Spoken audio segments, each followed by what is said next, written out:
Old Trafford is the iconic home of Manchester United and has long been revered as the Theatre of Dreams, a landmark of the Red Devils' pride and legacy. There are rumours of an ambitious billion-dollar renovation plan that could mark a new era for the stadium's legacy. It could become the Wembley Stadium of the North, with bustling bars, shops and cafes, and an all-round luxury sports watching experience. But this might be such an expensive endeavour that the club might not be able to afford it without outside help. So, what will they do to get there? For over a century, Old Trafford has witnessed some of the most important moments in football history. From the mesmerising skills of George Best to the commanding presence of Eric Cantona to the unyielding determination of Sir Alex Ferguson and the prolific goal-scoring of Cristiano Ronaldo. But Manchester United fans know that Old Trafford has seen better days. Amongst its current issues, Old Trafford struggles with crumbling concrete, dying electricity supplies and leaky roofs during heavy rain, which were spotted years ago but still haven't been fixed. Rodents have also been spotted on the pitch and even spilled into offices on the ground. Years of sun damage have also caused some of the seats' varnish to fade, and to add insult to injury, its interior feels cramped. Yep, the stadium, built in 1910, needs some love. Its last renovation took place between 2005 and 2006, when the northwest and the northeast quadrants were expanded, increasing the stadium's capacity to approximately 75,000 seats. So, the club needs to renovate the stadium before these issues worsen. They have three options: either fixing the current structure, fully redeveloping the stadium to expand its south quadrant further, or even building a completely new stadium from ground up. It helps that Manchester United owns 100 acres of land around the stadium. 43 of these acres could be redeveloped into something modern, and 25 remain unused. Should a new stadium be built, seating capacity would be increased to approximately 90,000 to 100,000, and it wouldn't even impact match revenue. The team could keep playing in the old stadium until the new Old Trafford was built. The new stadium, which would retain its landmark value, could be reutilised for artistic performances like concerts, or perhaps for the women's division games. The plan had no flaws until the architects at Populous quoted approximately £2 billion to build the new stadium, a sum the debt-ridden club can't pay out of pocket without government assistance. So, is Old Trafford doomed forever? Not exactly, as the club's got a plan to turn this vision into reality. Sir Jim Ratcliffe, a British billionaire and CEO of the Ineos Chemical Group, basically one of the, if not the richest people in the UK, agreed to purchase a 25% stake of the Red Devils, making him a co-owner of the Manchester United club.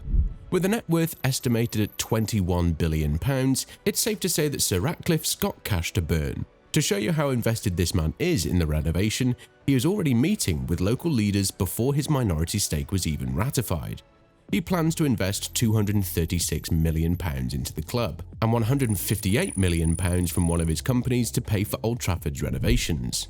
He's also looking for government assistance through his network, and the club's management has already contacted the best firm for large-scale sports facility renovations in the world, Populous. With an extensive portfolio of work building and revamping the best sports stadiums in the world, including Tottenham Hotspur in London, the Geodis Park in Nashville, and the Suncorp in Australia, it's safe to say that the Old Trafford renovation will be an ambitious project sure to mesmerise Manchester United fans all over the world. Sir Ratcliffe has been vocal about his desire to take Old Trafford to another level, motivated by one trend in particular that's taken European stadiums by storm. You see, most big-name stadiums in Europe are currently undergoing or have undergone massive renovations, as part of a silent competition of which stadium has the most advanced facilities. In particular, Ratcliffe is fascinated with the new improvements performed to Real Madrid's Santiago Bernabeu, which we covered in this video. The new Santiago Bernabeu includes a state-of-the-art retractable pitch, 5,000 more seats, and a 450-plus space car park. The total price of the project was around £1.5 billion, and it's already projected to return the investment with concerts and non-sport related activities. The end goal is to turn it into the most recognisable landmark of Madrid. Sir Ratcliffe envisioned Old Trafford rivaling both the revamped Camp Nou and the prestige of FC Barcelona, fitting for a club of Manchester United's historical significance. A touch of envy drives these renovations, as Ratcliffe has expressed his frustration that despite the Premier League's greater prominence compared to the Spanish League, its landmarks aren't as renowned as their Spanish counterparts. They also don't scale as well in size nor scale. Anyway, Populous allied themselves with the hospitality services multinational Legends International to come up with a possible budget for the renovation. After crunching the numbers, they devised a redevelopment plan that could lower project costs to £1 billion instead. If followed through, the revamped Old Trafford could easily rival the upgraded Santiago Bernabeu and Camp Nou stadiums, and perhaps even overcome them in landmark recognizability. But there's one problem with this plan. Should the club follow through with the renovations and not build another stadium, they wouldn't have anywhere to play for quite a while. And we all know how some mega projects, no matter how many millions are put into them, can take a long time to finish. Looks like Sir Ratcliffe and the rest of the club's management have some decisions to make. So, what is your standing on this debate? Do you support the build team who wants the new stadium from the ground up despite the huge costs, or is it smarter to save money by renovating the current stadium? Let us know in the comments below. Ratcliffe does favour the build a new stadium plan, calling it a once-in-a-century opportunity that could turn into the best stadium in the world. And although nothing has been confirmed, he's already taking actions to make it happen.